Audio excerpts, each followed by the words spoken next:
30। हाँ 30। हाँ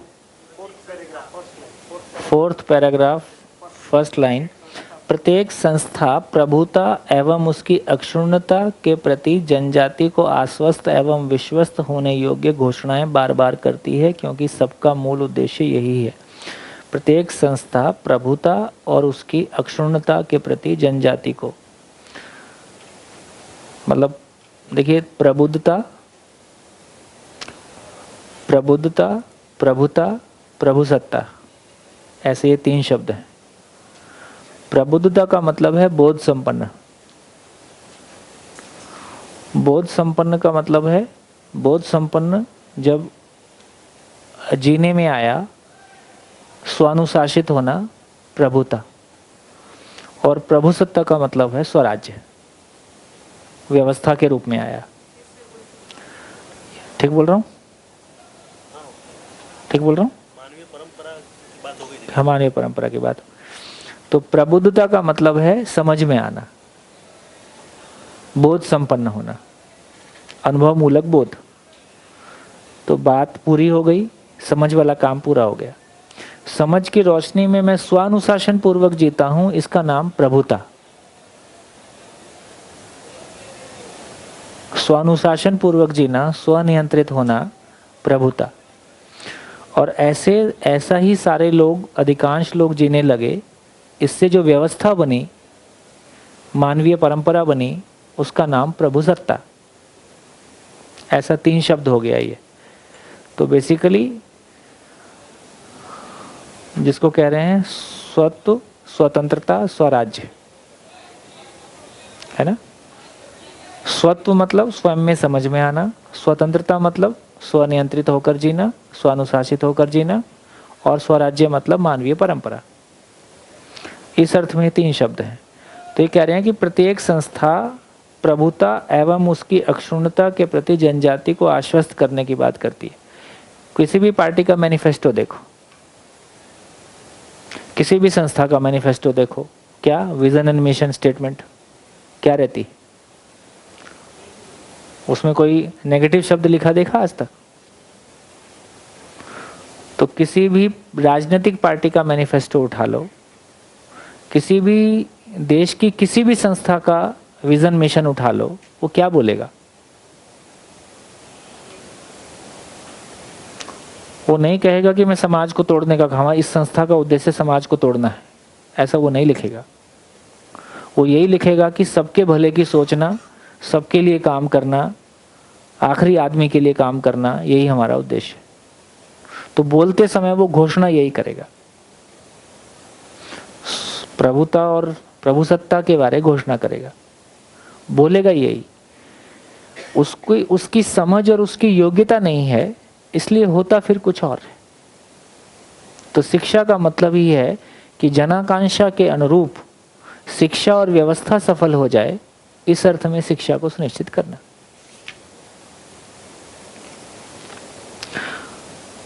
चलिए पेज नंबर 34।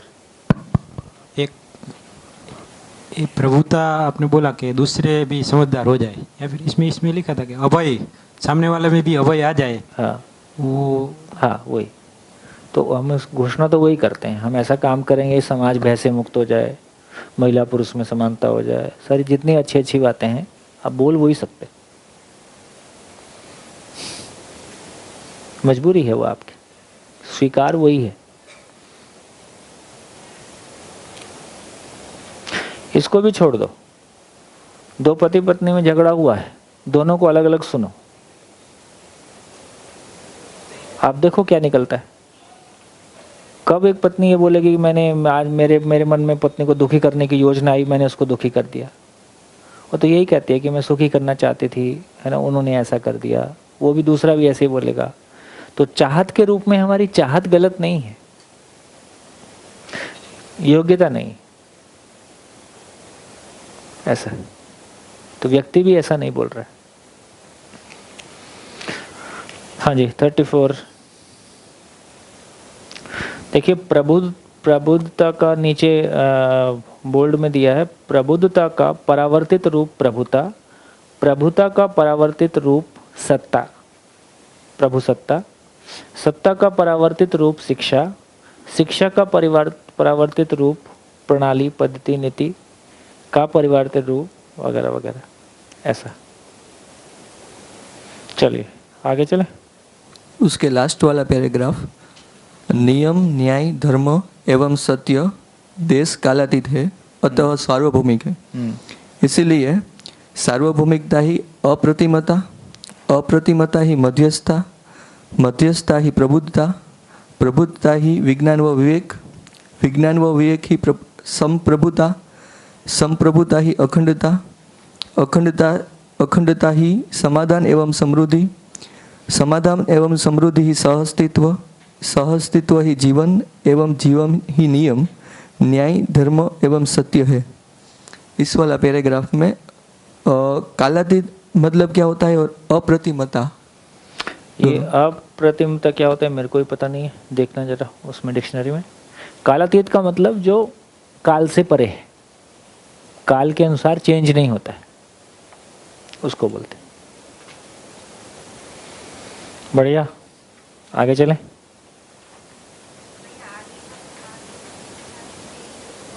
प्रकृष्ट बोध है प्रकृष्ट बोध संपन्नता का तात्पर्य, कहाँ है? आगे आगे है, ये मेरी पुरानी बुक है। 34 सबसे पहले। अच्छा, प्रकृष्ट का तात्पर्य प्रकृष्ट बोध संपन्नता से है। प्रकृष्ट बोध संपन्नता का तात्पर्य यथासति के, लिखा तो है आगे, शब्द का ही अर्थ तो चाहिए और क्या चाहिए, लिखा है आगे। उसमें लिखा है ना, यथास्थिति से पूर्णतया निर्भ्रम रहने से है। हाँ, यथास्थिति का मतलब है अस्तित्व सहअस्तित्व है, सहअस्तित्व नित्य प्रभावी है, नित्य प्रकटनशील है, 4 अवस्थाएं प्रकट हैं, बाकी का आचरण निश्चित है, मानव का शेष है।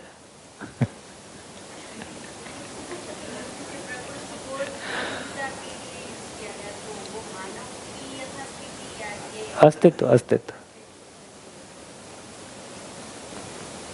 उससे कम में मानव भी कैसे होगा ना।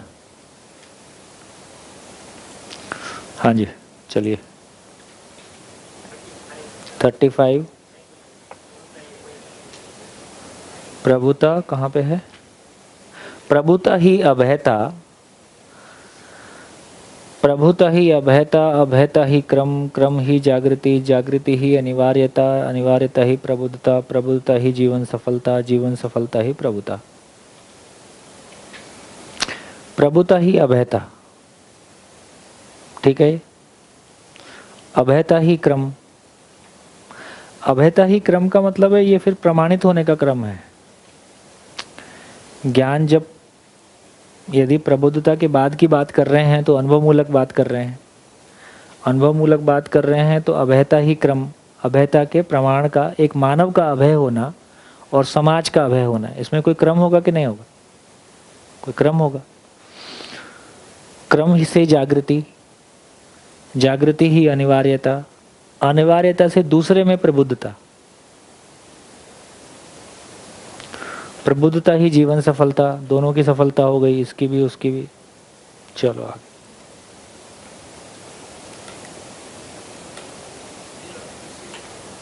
पेज में वो 34 और 35 दोनों पे, 34 से शुरू होता है सत्य विधि और चिंतनाभ्यास नीति और व्यवस्था।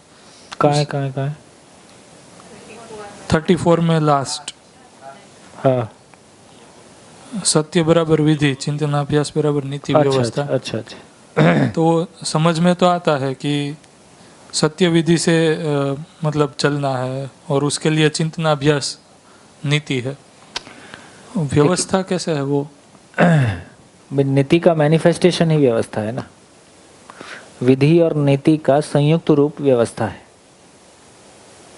नीति क्रम है, विधि होने का स्वरूप है ना। तो बेसिकली जब कह रहे हैं कि न्याय धर्म सत्य, तो न्याय धर्म सत्य, नियम न्याय धर्म और सत्य, विधि को इस रूप में देखा। यदि विधि को देखेंगे तो बेसिकली कह रहे हैं कि नियम नियंत्रण संतुलन न्याय धर्म सत्य। देखो, मेरे को लग रहा है कि आप लोग अध्ययन कर रहे हो तो एक कॉन्टेक्स्ट आपके सामने अब और ठीक से आ जाए। पहले भी कभी शिविर में कहा होगा, जैसे जब हम दर्शन को पढ़ते हैं तो कई तरीके से बात को कहने की कोशिश है। जैसे एक तरीका है सत्य को कहने का। सत्य को क्या बोला? स्थिति सत्य, वस्तुगत सत्य, वस्तु स्थितिगत सत्य, ये एक तरीका है। दूसरा तरीका कैसा है? न्याय धर्म सत्य। तीसरा तरीका कैसा है? रूप गुण स्वभाव धर्म। चौथा तरीका कैसा है? नियम नियंत्रण संतुलन न्याय धर्म सत्य। पांचवा तरीका कैसा है?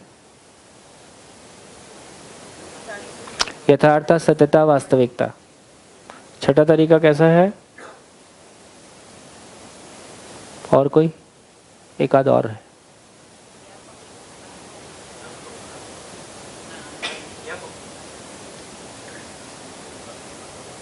नहीं, वो तो मानव में मुख्य रूप से ऐसा मान लीजिए लगभग इतना ही है। इनका क्या मतलब है? अलग अलग ये अलग अलग कहने का क्या मतलब है? ये इतने 6 तरीके से क्यों कह रहे हैं?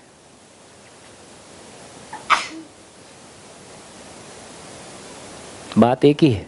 क्या चीज को बोल रहे हैं? सहअस्तित्व को बोल रहे हैं। अस्तित्व सहअस्तित्व है, यही कहने की कोशिश है।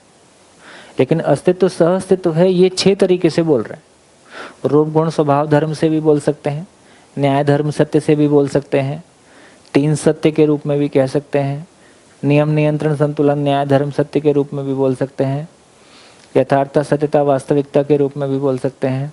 और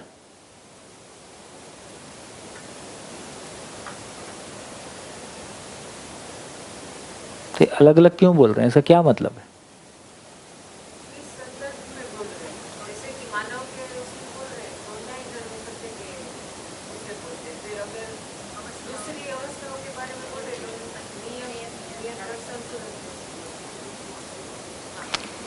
ठीक हो गया?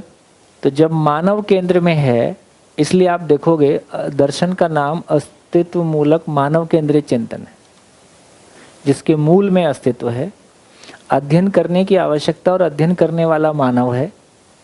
इसलिए पूरा दर्शन मानव केंद्रित अध्ययन है। तो बेसिकली मानव, कुल मिला के मानव को ये पहचानना है कि मुझको करना क्या है। तो ये निकल के आया। इसलिए न्याय धर्म सत्य वाला जो सेट है वो सबसे अधिक चलता है। सबसे अधिक जो लोगों को अपील करता है या लोग जिसके साथ अपने आप को ज़्यादा रिलेट कर पाते हैं, वो न्याय धर्म सत्य वाला सेट है। तो न्याय धर्म सत्य का मतलब है कि मैं मानव हूँ, मैं मानव और प्रकृति के साथ न्यायपूर्वक जीना चाहता हूँ, सब कुछ व्यवस्थित हो, मैं ऐसा चाहता हूँ, और मैं संपूर्ण को समझना भी चाहता हूँ, है ना। तो न्याय धर्म सत्य वाला सेट जब मानव केंद्र में है। जब इकाइयाँ केंद्र में है तब रूप गुण स्वभाव धर्म। ठीक। जब सत्य केंद्र में है तो 3 सत्य में भी सारी बात कह सकते हैं। जब सत्य केंद्र में है तो सत्य वाला 3 सेट। फिर नियम नियंत्रण संतुलन में क्या बोलेंगे? नियम नियंत्रण संतुलन न्याय धर्म सत्य जब बोल रहे हैं तो क्या, वो तो ठीक है, लेकिन इस सेट को कहाँ रखेंगे? क्या केंद्र में है इस सेट में? इस पूरे सेट में देखेंगे तो परस्परता केंद्र में है। बेसिकली परस्परता एक्सप्लेन हो रही है सारे में, है ना। तो परस्परता एक्सप्लेन हो रही है इकाइयों की। और यथार्थता वास्तविकता सत्यता, उसमें जैसे मानव केंद्र में है तो जब इकाइयां केंद्र में हैं, इकाई के स्वरूप में, जब अवस्थाओं के स्वरूप में है तब रूप गुण स्वभाव धर्म, जब इकाई के स्वरूप में है तब यथार्थता वास्तविकता सत्यता। तब फिर उसको भी वैसे ही लेना। ये यथार्थता वास्तविकता सत्यता बेसिकली न्याय धर्म सत्य है। तो इस सारी चीज़ों का एक बार एंगल समझ में आ गया तो ये हमको परेशान नहीं करेगी। इसका इतना ही मतलब हुआ। ये कुछ भी बोलो, बात एक ही है।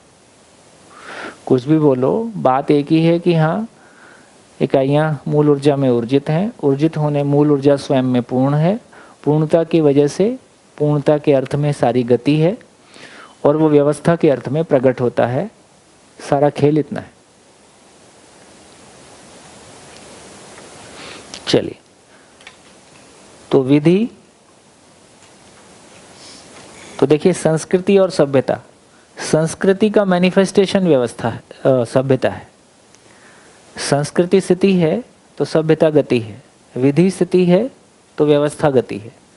माने विधि का जो भौतिक स्वरूप है वो व्यवस्था है, और विधि बेसिकली नियम के स्वरूप में है, बेसिकली सॉफ्टवेयर है ना। विधि सॉफ्टवेयर है, व्यवस्था हार्डवेयर के स्वरूप में है ना। जब हम संस्कृति की बात कर रहे हैं तो वो सॉफ्टवेयर है ना। सामाजिक मूल्यों की स्वीकृति संस्कृति है। सामाजिक मूल्यों को वहन करना सभ्यता है। ऐसी एक परिभाषा कहीं आई होगी, ठीक। तो इसका अर्थ ये हुआ, जब हम संस्कृति की बात कर रहे हैं तो पूर्णता के अर्थ में कृति की बात कर रहे हैं।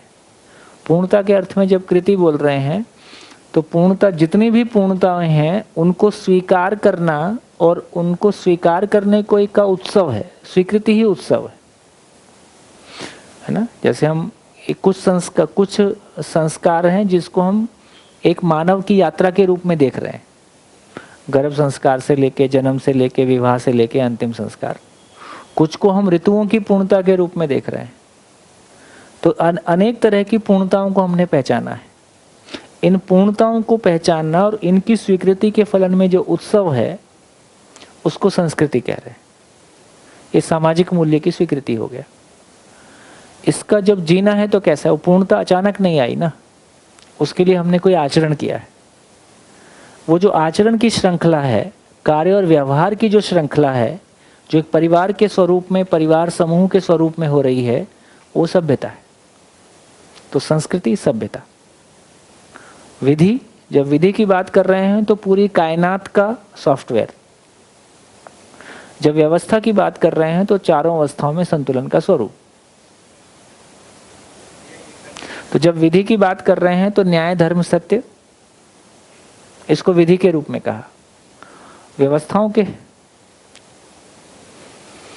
तो क्या करेंगे? तो सत्य का चिंतन करेंगे। धर्म है ना, चिंतनाभ्यास। धर्म को लेके शास्त्राभ्यास, न्याय को लेके व्यवहाराभ्यास, नियम को लेके कर्माभ्यास। ये ठीक है? ये ठीक लग रहा है? सारा चिंतन अभ्यास किस बात का है? तो चिंतन अभ्यास जब हम कह रहे हैं तो बेसिकली साक्षात्कार से लेके अनुभव के क्षेत्र को बोल रहे हैं। तो साक्षात्कार से लेके अनुभव क्षेत्र तक अधिकार संपन्न हो जाएं, इसके लिए चिंतन अभ्यास। फिर जिसको हम धर्म कह रहे हैं, धर्म का मतलब है ना, चारों अवस्थाओं के धर्म को लेके जब बात करेंगे तो बेसिकली वो जीने का स्वरूप है। धर्म मतलब व्यवस्था, तो उसके साथ जीने का स्वरूप है तो शास्त्राभ्यास है। न्याय का मतलब परस्परता है, मानव का मानव के साथ, मानव का प्रकृति के साथ, इसलिए वो व्यवहाराभ्यास है। नियम की बात करेंगे तो वो मनुष्यत्र प्रकृति के साथ है, इसलिए कर्माभ्यास की बात करेंगे। और कुल मिला के ये नीति क्रम, उसमें एक क्रम भी है। फाइनली क्रम जब मैनिफेस्ट होता है तो व्यवस्था का स्वरूप के अर्थ में।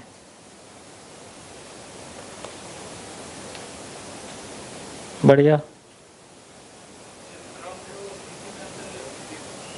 क्रम नीति में विधि जब कह रहे हैं तो बेसिकली एक स्थिति को पहचान रहे हैं, एक पूर्णता को पहचान रहे हैं। जैसे ये भी आपके ध्यान में आ जाए, फिर पहले भी आई होगी, फिर से रिपीट कर रहा हूँ। जैसे नियम, नियंत्रण, संतुलन, न्याय, धर्म, सत्य। तो नियम का मतलब क्या है? निश्चित आचरण को हम नियम के रूप में हम नियम को पहचानते कैसे हैं? निश्चित आचरण को नियम के रूप में, एक परमाणु है ना, हर बार एक प्रकार का आचरण करता है तो हम कह रहे हैं कि भाई ये नियम है ना। तो निश्चित आचरण को हमने नियम के रूप में पहचाना। निश्चित आचरण की निरंतरता है, ये नियंत्रण के रूप में पहचाना। निश्चित आचरण की निरंतरता व्यवस्था के अर्थ में है, इसको संतुलन के रूप में पहचाना। तो एक मानव कैसा है? निश्चित आचरण के साथ है। निश्चित आचरण के साथ है का मतलब है कि सामाजिक नियम, बौद्धिक नियम, प्राकृतिक नियम के साथ है। अब इसकी निरंतरता है, तो ये आदमी नियंत्रित है, स्व अनुशासित है। ऐसा इसका जीना प्रकृति की व्यवस्था में योगदान देता है, संतुलित है। ऐसा जीते हुए वो मानव की परस्परता में जीता है, तो मानव भी तृप्त होता है, प्रकृति में संतुलन सुनिश्चित होता है। इसलिए प्रकृति में न्याय नहीं होता है। क्या? एक जागृत मानव प्रकृति के साथ भी न्यायपूर्वक प्रस्तुत होता है, मानव के साथ भी न्यायपूर्वक प्रस्तुत होता है। मानव न्यायपूर्वक ही प्रस्तुत होता है प्रकृति के साथ भी, लेकिन प्रकृति में संतुलन प्रमाणित होता है, मानव में न्याय प्रमाणित होता है। ये ध्यान में रहना चाहिए। प्रकृति में न्याय प्रमाणित नहीं होता है, क्योंकि उधर न्याय को पहचानने वाली चीज नहीं है। उधर न्याय को पहचानने वाली चीज है कि संतुलन को पहचानने वाली चीज है? उधर संतुलन को पहचानने वाली चीज है। मानव न्याय को पहचानने वाली चीज मानव ही है, इसलिए मानव में न्याय प्रमाणित हुआ, प्रकृति के साथ में संतुलन प्रमाणित हुआ। मानव परिवार समूह एक दूसरे के साथ में जी पाया, इसको धर्म कहा। जब न्याय धर्म बोल रहे हैं तो धर्म बेसिकली अखंड समाज के अर्थ में है, और न्याय धर्म सत्य बोल रहे हैं तो वहां सत्य सार्वभौम व्यवस्था के स्वरूप में है। ऐसी बात करें तो अलग अलग ना शब्द के संदर्भ बदल जाते हैं। यहां सत्य सार्वभौम व्यवस्था के अर्थ में, यहां धर्म अखंड समाज के अर्थ में है। यहां धर्म मतलब परमाणु में व्यवस्था की बात नहीं कर रहे। जब चार अवस्थाओं के धर्म की बात कर रहे हैं तो वहां परमाणु में व्यवस्था की बात कर रहे हैं। तो जब न्याय धर्म सत्य के सेट को प्रयोग कर रहे हैं तो मानव का समाधान पूर्वक प्रस्तुत होना, ये न्याय हुआ। दो मानव में परस्परता की बात कर रहे हैं। जब धर्म की बात कर रहे हैं तो अखंड समाज की बात कर रहे हैं। जब सत्य की बात कर रहे हैं तो चारों अवस्थाओं में सत्य प्रमाणित हुआ। सत्य प्रमाणित कहाँ होगा? चारों अवस्थाओं में संतुलन हो जाए तो सत्य प्रमाणित हुआ। प्रमाण की बात कर रहे हैं। बढ़िया, कंफ्यूजन तो नहीं किया मैंने? चलिए, एक ये 48 पे भी एक रेफरेंस है, सभ्य संस्कृति और सभ्यता, तो ये थोड़ा चल रहा था तो साथ में 48 थर्ड पैराग्राफ, थर्ड पैरा 48, हाँ थर्ड पैरा। तो वही स्थापित मूल्य तथा शिष्ट मूल्य का योगफल ही सामाजिक मूल्यवत्ता है। नहीं, देखिए एक बढ़िया बात आपको यहाँ शेयर करता हूँ, फिर आपके रेफरेंस पे आता हूँ। मैं कभी कभी शिविर में शेयर करता हूँ। किसी ने एक बार मेरे को, ज्ञानी व्यक्ति ने समझा, ज्ञानी व्यक्ति से एक बार चर्चा हो रही थी किसी से, तो उसने कहा कि देखो ये सब जो प्रयास तुम कर रहे हो इस सब का कोई मतलब नहीं है।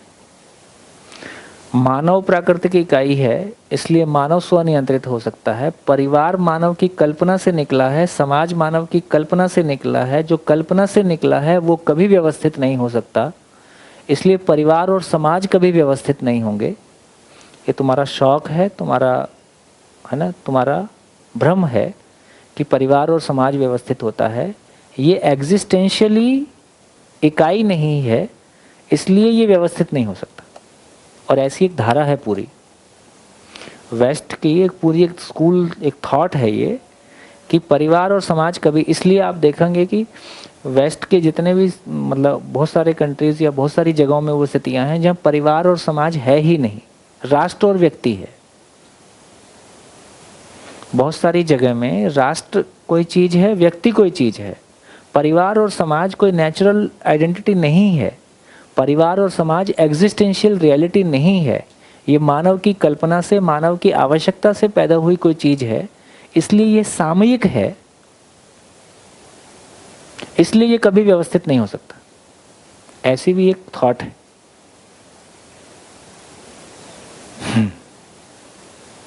हम बताओ, इसका काट बताओ। समाज एक, जिस तरह से परमाणु एक एग्जिस्टेंशियल एग्जिस्टेंस है, उसी तरह से समाज भी एक एग्जिस्टेंशियल रियलिटी है, परिवार एक एग्जिस्टेंशियल रियलिटी है। आप कैसे इसको प्रूव करोगे?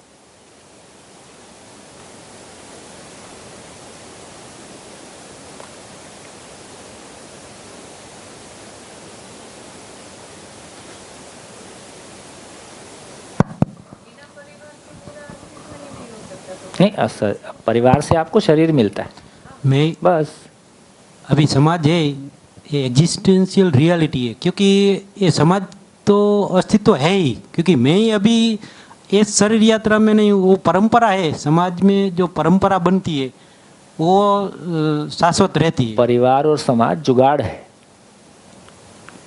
समाज जुगाड़ नहीं है एक्चुअली, जो सही अर्थ में जो देखा जाए तो, क्योंकि समाज ही सत्य है। जुगाड़ सब चलता है, इधर चलता है ना, जुगाड़ वैसे ही चलता है, वही जुगाड़ है। जुगाड़ एडजस्टमेंट, सेटिंग। क्योंकि समाज से ही जो परंपरा बनेगी वो उसका जो आगे की पीढ़ी में जो, इसलिए जब ये माना जाता है तो परिवार और समाज का कोई साथ। आज मेरा आपके साथ मन लगता है तो मैं आपके साथ रह सकता हूँ, कल मेरा किसी और के साथ मन लगता है मैं उसके साथ रह सकता हूँ। ये बदलता रहता है। ये भ्रमित अवस्था में बदलता रहता है।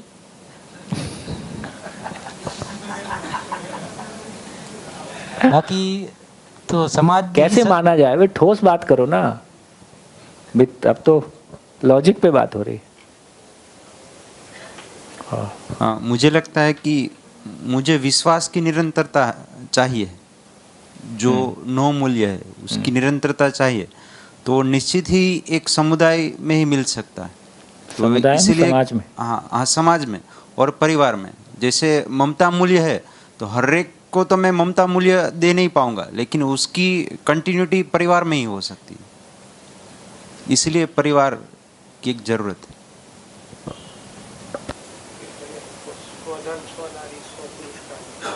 नहीं, जरूरत क्या है? स्वधन स्वनारी स्व पुरुष को इंट्रोड्यूस करना कोई आसान काम थोड़ी। कहाँ जरूरत है ये सब की? लोगों ने स्वीकारा है ना। नहीं तो इसको हम क्यों इंट्रोड्यूस करें? लोग क्यों माने इसको?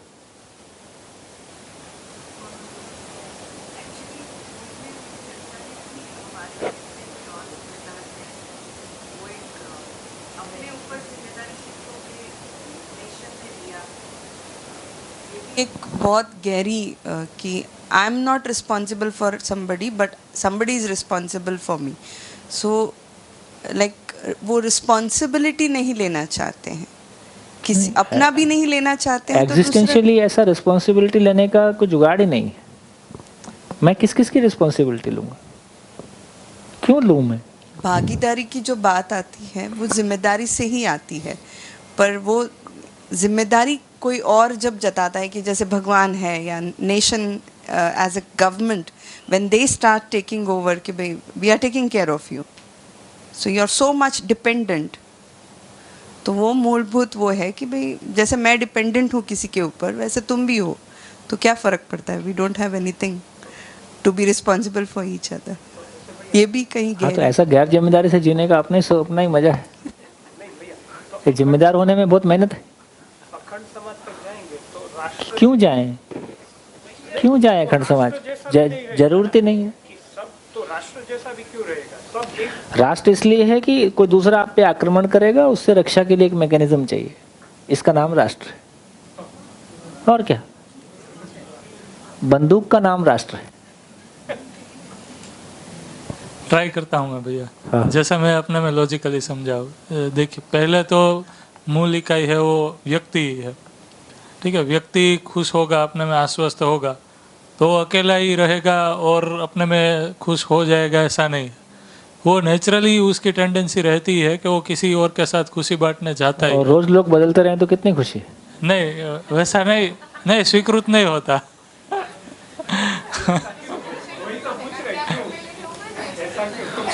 नहीं, आज एक से नहीं बने तब तक दूसरे से बनेगी। उससे नहीं बने तब तक दो और खोज लो। पर ऐसा स्वीकृत नहीं होता, ऐसा लगता है मुझे। ये आपकी मान्यता है।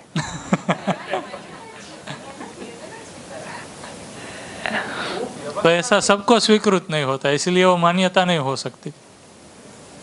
वो व्यवस्था लाने के लिए ही अगर देखें तो सबके लिए वो सही लगता है।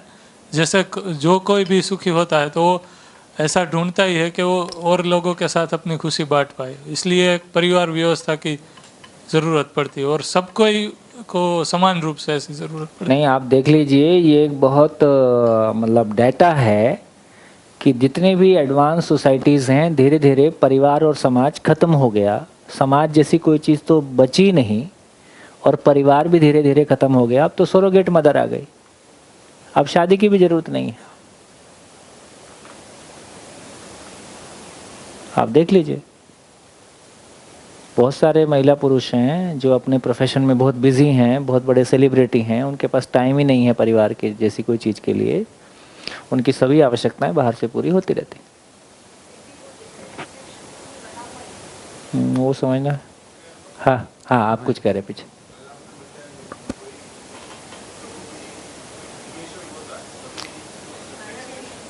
हाँ, कुछ क्रिएशन होता है तभी सेटिस्फेक्शन होता है। तब आपने ये मेल फीमेल के बारे में बताया था कि फीमेल होती है वो बच्चों को जन्म दे देती है तो फिर उसका सेटिस्फेक्शन लेवल रहता है और मेल्स का नहीं रहता। तो शायद हो सकता है कि वही अनुसंधान में हमने ये सोचा होगा कि एक ऐसा परिवार, ऐसा समाज, ऐसा क्रिएशन हो और एक दूसरे से मतलब स्वधन और ये सब जो स्व है उसके साथ एक पूरी जिंदगी बिताई जा सकती है। तो हाँ, जुगाड़ कुछ बना लिया। हाँ? मतलब अपनी अतृप्ति से बचने के लिए कोई जुगाड़ बना लिया। एग्जिस्टेंशियल है, इसको कैसे बोले? जैसे ये एक हम कनेक्शन ऐसे कर सकते, जैसे ग्रह होते हैं और उसके उपग्रह होते हैं तो वो चेंज नहीं होते हैं। तो ऐसा एक प्रमाण है हमारे पास कि हाँ, तो उनका तो प्रमाण है, आदमी का कहाँ से लाओगे? ये अच्छा दिया, वो मून निकल के दूसरे के उपग्रह में चला जाए, ऐसा नहीं हो रहा है।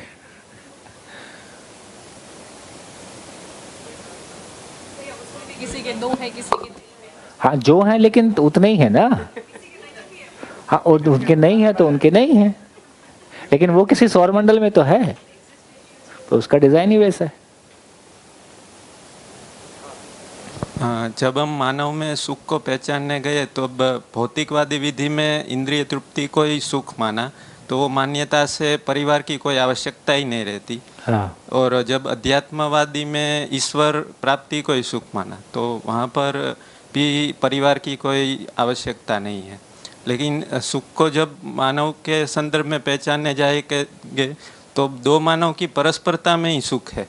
सुख को जब हम व्याख्यायित करने जाएं, निरंतर सुख को जब हम व्याख्यायित करने दो मानव की परस्परता, वो भी आगे तक जाएगी। हाँ, है ना, अखंड समाज तक जाती है। देखो, जो उन्होंने कहने की कोशिश की वो क्या है कि मूल में समझने गए तो मानव एग्जिस्टेंशियल है और मानव किसी बड़े जहाज पे है। ठीक, तो होल समझ में आया तो पार्ट समझ में आया, होल समझ में आया तो पार्ट समझ में आया, तो पार्ट को ये समझ में आया कि वो जीवन है और शरीर है और सत्ता में संपृक्त है वगैरह वगैरह। ये समझ में आने से संपूर्ण के साथ उसका रिलेशन समझ में आया। संपूर्ण के होने में मैं एक पार्ट कैसे हूं ये समझ में आया। ये संपूर्ण अपने आप में व्यवस्था है ये समझ में आया। ऐसा ही मैं हूं, ऐसा ही दूसरा भी है, ये भी समझ में आया। अब ये ऐसा ही दूसरा है तो मानव लक्ष्य एक हुआ, तो एक मानव के रूप में मैं भी समाधान से सुखी होता हूँ, ये भी समाधान से सुखी होता है। ये दोनों मानव समाधान से सुखी होते हैं, तो समाधान के अर्थ में सभी समाधान से सुखी होते हैं। तो बेसिकली, और मानव किसी शरीर से पैदा होता है, शरीर से पैदा होता है तो उसके लिए पोषण की व्यवस्था है, उसके लिए ज्ञान की व्यवस्था है। तो बेसिकली एक मानव में फिर ये स्थापित मूल्य और शिष्ट मूल्य के रूप में हमने पहचाना। इस सारे जुगाड़ को, इस सारे अस्तित्व सहज व्यवस्था को हमने स्थापित मूल्य और शिष्ट मूल्य के रूप में पहचाना। जब स्थापित मूल्य और शिष्ट मूल्य के रूप में आप पहचान रहे हो तो स्थापित मूल्य और शिष्ट मूल्य का मैनिफेस्टेशन ही परिवार है। स्थापित मूल्य शिष्ट मूल्य सॉफ्टवेयर है, परिवार उसका मैनिफेस्टेशन के रूप में हार्डवेयर है। और स्थापित मूल्य शिष्ट मूल्य का फैलाव ही अखंड समाज है। तो बेसिकली स्थापित मूल्य और शिष्ट मूल्य का फैलाव ही अखंड समाज के अर्थ में है। स्थापित मूल्य शाश्वत है, इसलिए शिष्ट मूल्य भी शाश्वत है, इसलिए समाज भी शाश्वत है। ऐसा डेरिवेशन लाना होगा। हाँ, नहीं तो कोई भी समझा के चल देगा आपको। इतने साल बेकार ही अध्ययन कर रहे थे, जो हो नहीं सकता उसको चर्चा कर रहे हो। आपको भी लगेगा यार इतने साल मेहनत करके निकल तो कुछ रहा नहीं। ऐसा बढ़िया, ये बात पहुंची।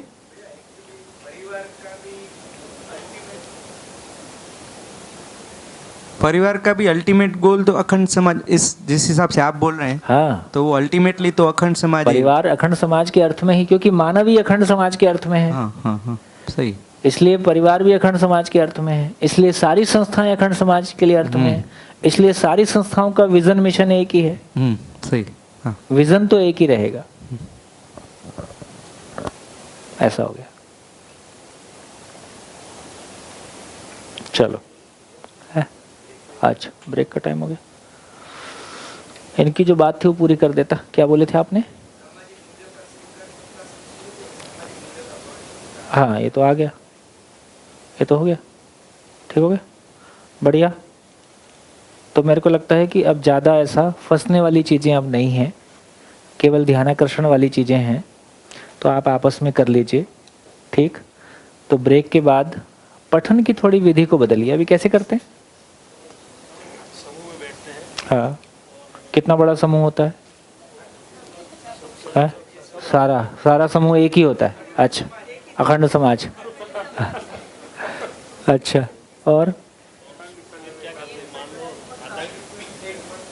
कंटिन्यूटी पठन की एक सोचा हमने, एक बार कंटिन्यू हो जाए आधा घंटा, फिर उसमें जो अस्पष्टताएं हैं उसको 10-15 मिनट तक लेते हैं, जो फिर परिभाषा के साथ बैठते हैं और शब्द के अर्थ को सब लोग देख पढ़ते हैं। ऐसा कैसे करके अभी चलते हैं। नहीं, आप सबको ठीक लग रहा है तो कोई दिक्कत नहीं, आप सब देख लीजिए, है ना। ठीक लग रहा है तो बढ़िया, ठीक हो गया। तो अभी लंच के बाद क्या करेंगे? पठन, है ना। थोड़ा क्रिटिकल कुछ सवाल निकालिए, है ना।